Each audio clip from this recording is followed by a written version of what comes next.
I Used to Torture Bugs by ScampRascal. I'm writing this in the hopes someone will understand why I did what I did. I'm not asking to be forgiven, but I couldn't stand the idea of harsh speculation from those that never knew me. Don't forgive me, but try to understand. I hate them. The ones that fly, the ones that buzz, the ones that clamor. I hate every single one. And worst of all, they hate me too. Dark, pupilless eyes, hard bodies covered in barbed hairs, odd bending joints, terrifying mouths and their mechanical movements. Every aspect of them disgusted me. And just proximity to a single insect used to send me into an anxious mania that would sometimes take hours to fully calm from. Severe PTSD, anxiety disorder, and selective muteness. As far as adoption was concerned, I was a high-risk case. And for most people, that was far beyond the scope of childcare they had hoped for. I was damaged goods. Far worse than many of the other children in the care facility. Most friends I made got transferred out to foster care or group homes. After a while, I stopped trying to make new ones. Not that I'd ever been the first to approach before. Despite my loneliness, I enjoyed the lack of bugs inside the building. Everything was so sterile and quiet, and the workers were kinder than anything I'd known. I had access to cartoons and toys, and on Wednesdays we had chocolate pudding. So when I heard a foster family had applied to take me on, I was resistant to leaving the place behind. I had my own bed with actual blankets. I had colouring books and got to watch Teenage Mutant Ninja Turtles whenever I wanted. All of which I brought up to my caseworker, only to be informed I would have all those and more at my new home. It took some convincing and a few breakdowns, but after meeting the foster parents, my apprehension was replaced with an eager curiosity that delighted my therapist. They were willing to take me in, cracks and all, and for that, I could never repay them. Living with them brought a new set of challenges, but they always supported me the whole way. My therapist said this place was an opportunity for me to heal, but truthfully, I felt more afraid of bugs than ever. The anxiety of a new home only worsened my fears, proving a difficult adjustment period. But they took utmost care to keep me away from any bugs, and for that, I was grateful. It never occurred to me just how inexperienced I was with normal interactions.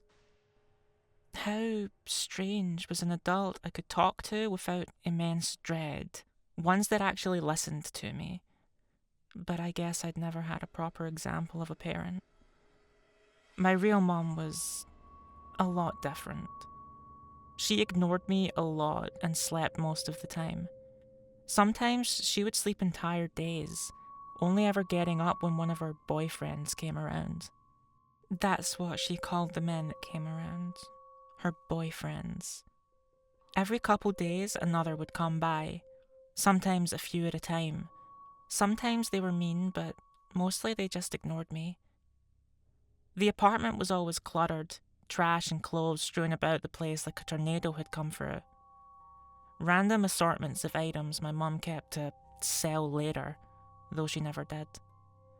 The walls were a gallery of chipped paint and holes of various sizes. Small piles of drywall left white dust on the stained carpet, a physical reminder of the violence that created it. And despite everything, the worst part of it all was the bugs. The rotting carpet, the piles of trash, the spoiled food, a sanctuary for insects. Roaches prowled the house at all hours, flies and mosquitoes filled the air, and bugs spawned endlessly in meagre stained mattresses and dank carpeting. The constant terror of their presence, the sounds of their buzzing, the feeling of them on my skin. At the time, I was barely 7 and was only allowed out on rare occasions to fetch ice or use a vending machine down the hall. I was trapped, utterly and completely, and held in place by my fear of upsetting my mother.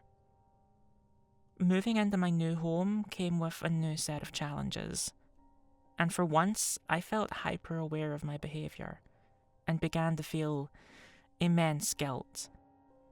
I knew I wasn't rational. I knew normal people didn't act like this, but everyone was so kind to me, and they were endlessly patient through it all. My fear of lice was so strong I had to keep my hair buzzed, though it made me feel ugly. But the feeling of my own hair brushing my neck or face was enough to send me into a frenzy of itching until my skin was raw. My eyes turned every ball of dust or speck of lint into an infestation. I would unmake and remake my bed until I was sure the mattress was absolutely spotless. I would scour the room, top to bottom, sometimes spending entire hours cleaning. And instead of scolding me, my foster mum would bring me a bucket of cleaning supplies and even offer to help sometimes.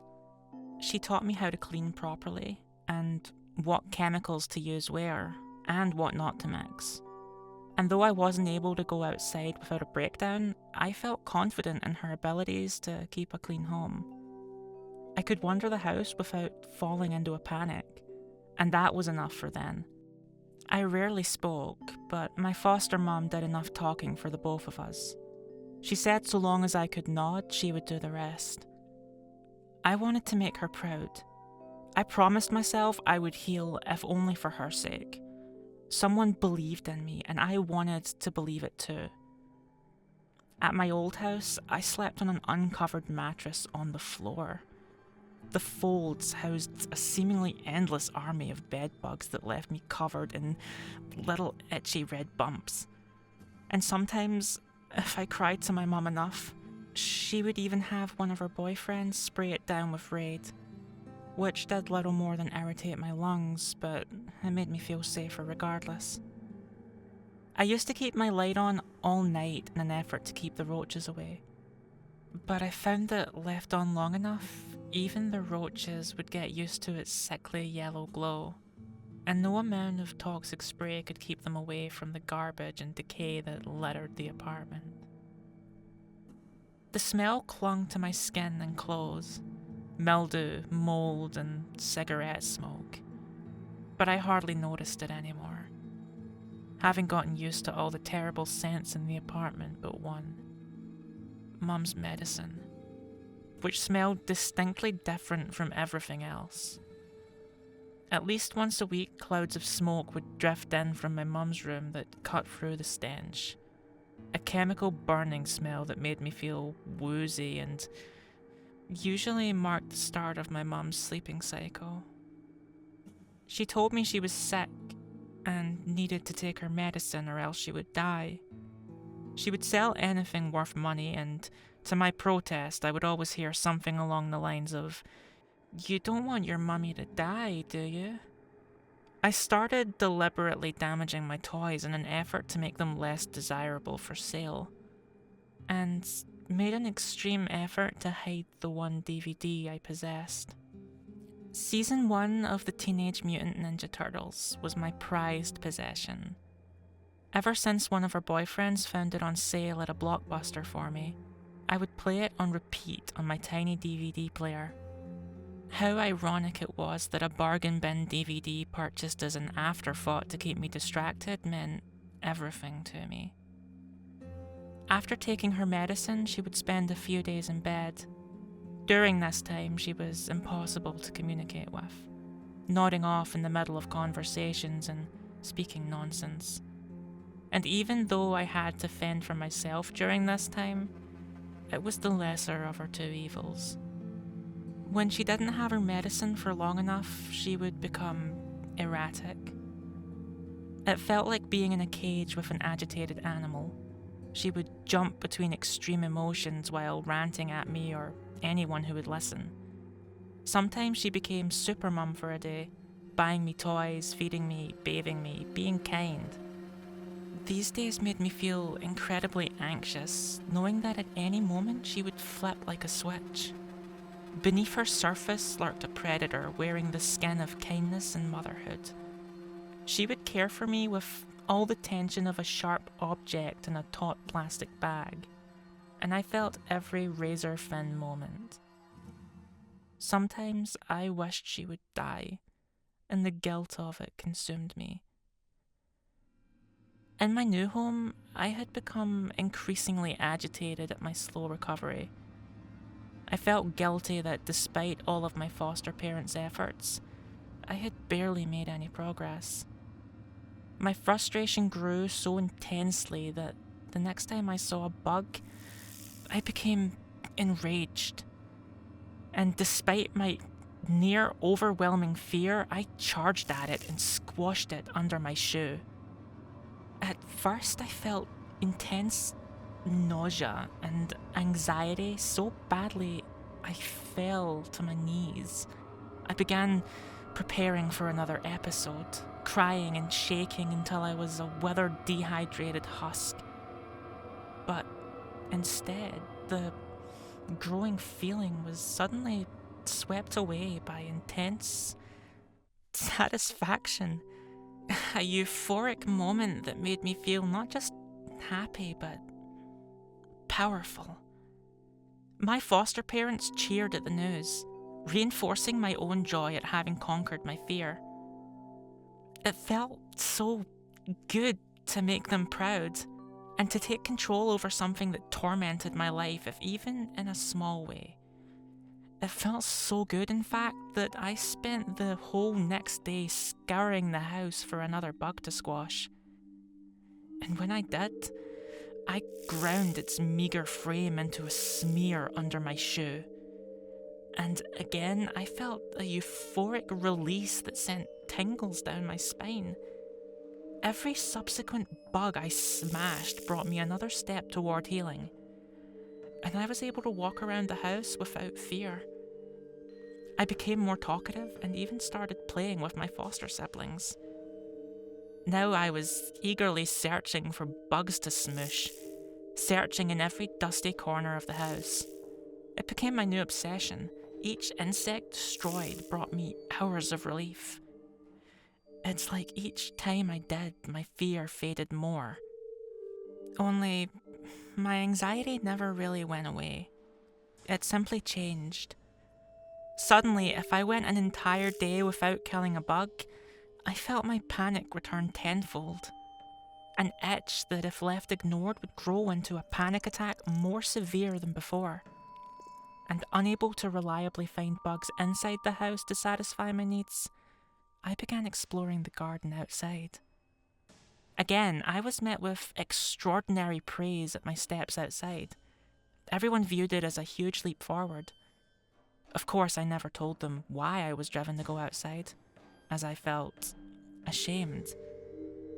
And further still, I was beginning to feel less and less of a release with every bug extinguished.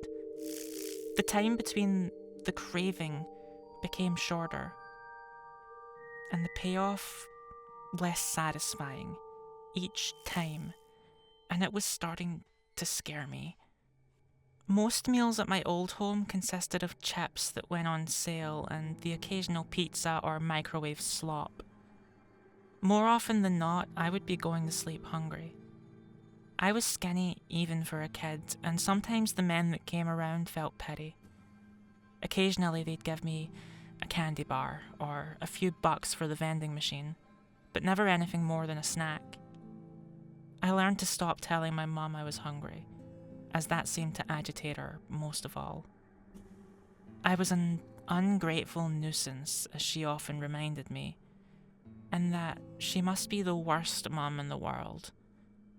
God, I wish just once I would have told her that it was true, that she was indeed terrible, that I was a half-starved, neglected little girl, and she failed me miserably.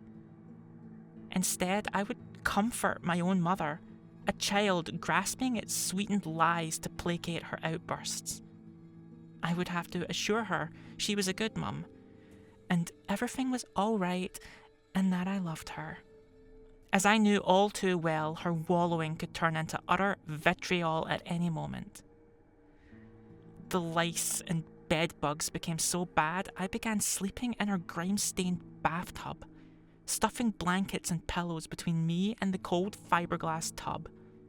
I would drift to sleep to the buzzing sound of the vent fan above, its mechanical lull acting as a sound mask for the happenings of the apartment at night. My fears became realised as I smashed my next bug and felt hardly anything at all, until all at once the relief faded entirely, and I became inconsolable for days. I hardly ate or left my room. It felt like I was backsliding on all of my progress, and worst of all, letting my foster family down. In my desperation, I went scouring for another bug, hoping that even just for a moment I might feel relief again.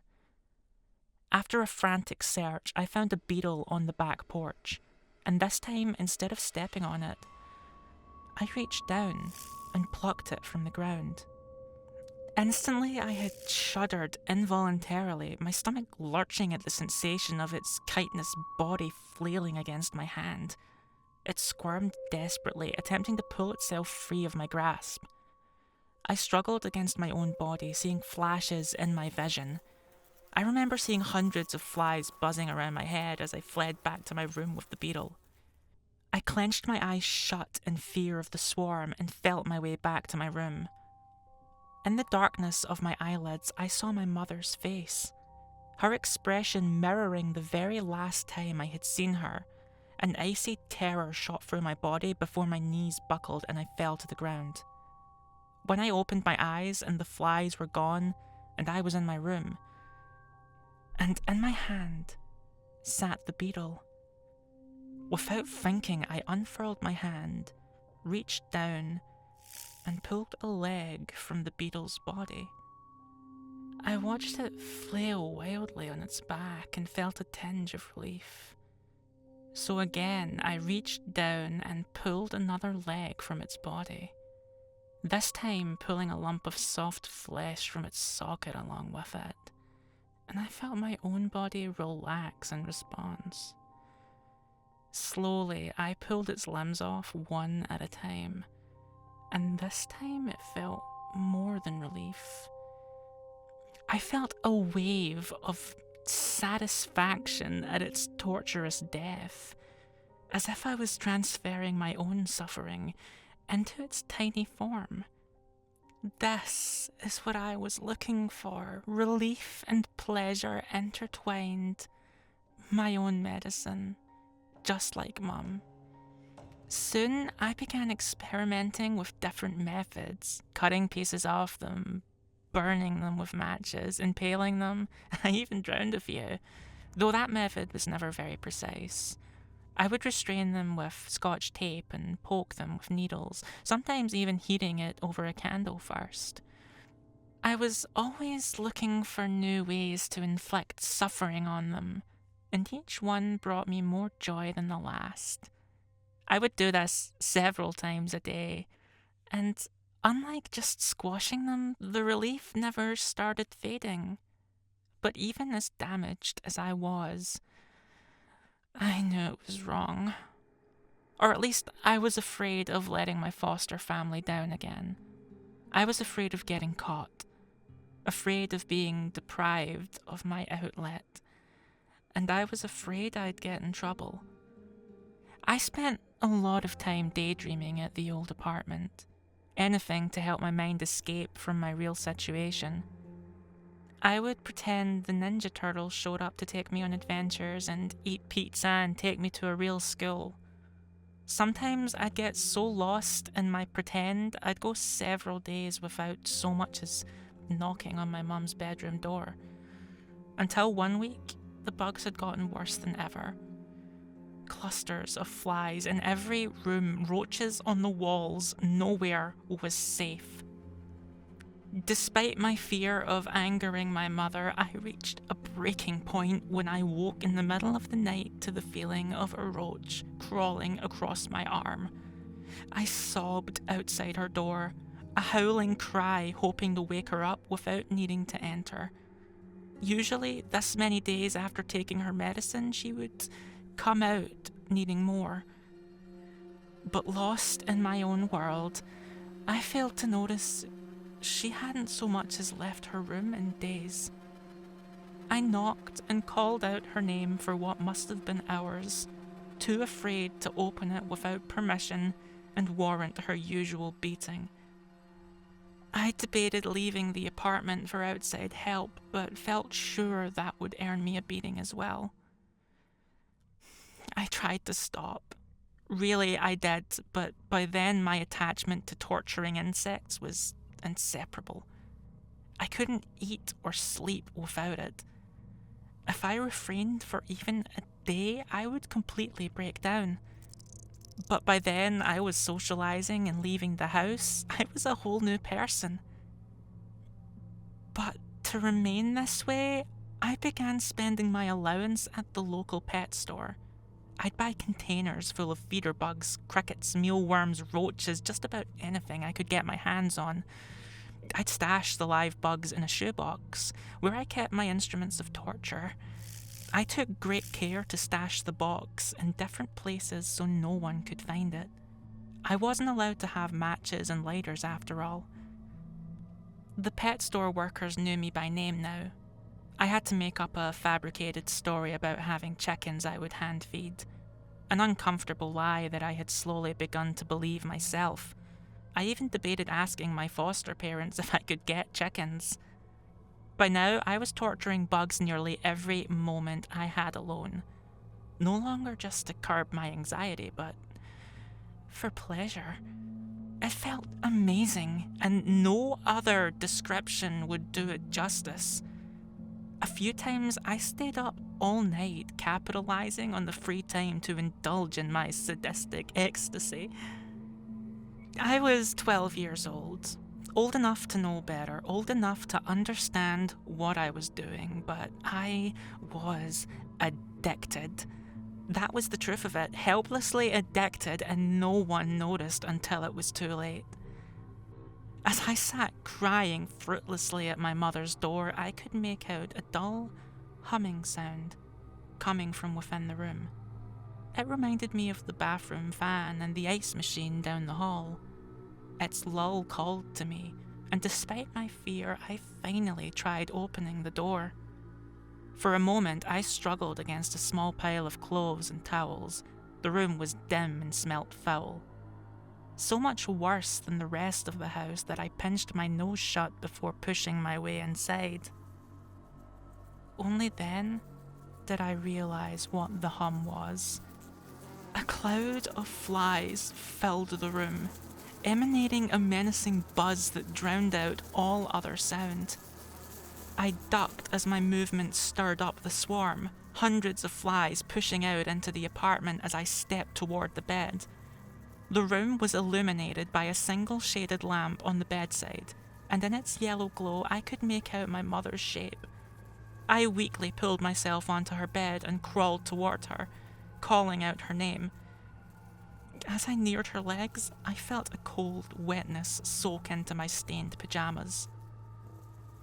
The smell of the liquid caused me to gag again.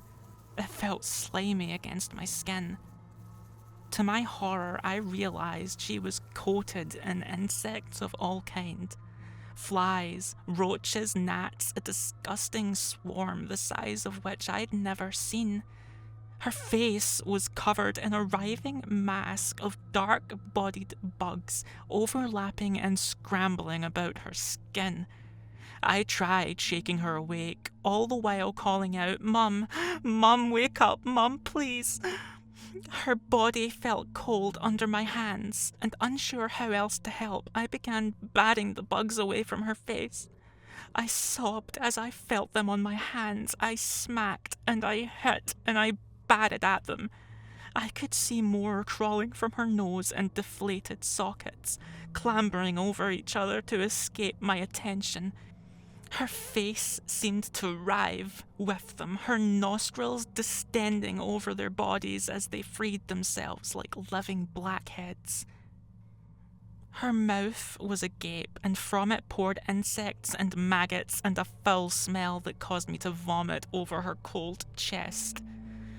I cried and begged and shook her as violently as my thin frame would allow, until I couldn't take the swarming insects anymore, and I fled the apartment. A half-starved, filthy, 9-year-old girl screaming for someone to stop the bugs. I thought I could hide the bug box forever. I even began planning a little permanent spot outside the home. My little shoebox was nearly full of implements and containers of live insects, and I planned on expanding my operation. I got greedy. I started swiping scissors and kitchen knives, things my foster family noticed missing, things I lied about without a second thought. I even shifted blame to my younger foster brother. After all, I was much too old to do something like that. But by then, things had gotten out of hand. I craved the feeling at all hours. I would get physically sick if I tried stopping for even a single day. Some sessions went for hours upon hours, and I would become agitated whenever I was interrupted. I hated the bugs so much, but I loved how they made me feel. I watched them, bisection, segmentation, immolation. I hurt them, impaled, crippled, drowned, amputated. I destroyed them, crushing, stabbing, tearing. I hate them, I hate them, I hate them. And everything would have been just fine if my brother hadn't found my bug box. On that day, I had just got back home with a fresh container of crickets and caught him in my room. He was holding a lighter and kitchen knife, missing items I had blamed him for. "I'm telling Mom, you're in so much trouble," he chimed at me. I stepped toward him while he continued talking, but the only sound I could hear was the buzzing. The rumble of 1,000 flies emanating from his mouth. I felt terror overtake me. I watched in horror as dozens of insects began clambering over the edges of his face towards his mouth and eyes. I screamed as they filled his orifices, as they wriggled beneath his flesh. Yet his mouth continued moving, but no words came out. He dropped knife and lighter as I screamed, "No more bugs!" Suddenly, I was on top of him, pinning him in place, the knife tightly clutched in my hand. I continued to shriek, "Stop it! No more!" I brought the knife down on the swarm, their carapaced bodies crunching under the blade. My brother retched violently underneath me, but I held him firmly in place, his frame much smaller than mine. I wouldn't let the bugs kill him. I wouldn't get in trouble. I wouldn't let this happen. No more bugs. Again and again, I brought the knife down on the bugs, killing more and more with every stab. But the swarm on his face was relentless and so densely packed that I couldn't make out his features below. No more bugs. Frantically, I continued to stab. Each thrust sounded wetter and meatier than the last. I could feel crushed insectoid organs and juices coating the front of my body, the knife, my hands. No more bugs. I continued until the handle was too slick to grip and my arms were shaking with exhaustion. And as I looked down at him, the buzzing stopped. The fog lifted, and I realized what I had done. No more bugs.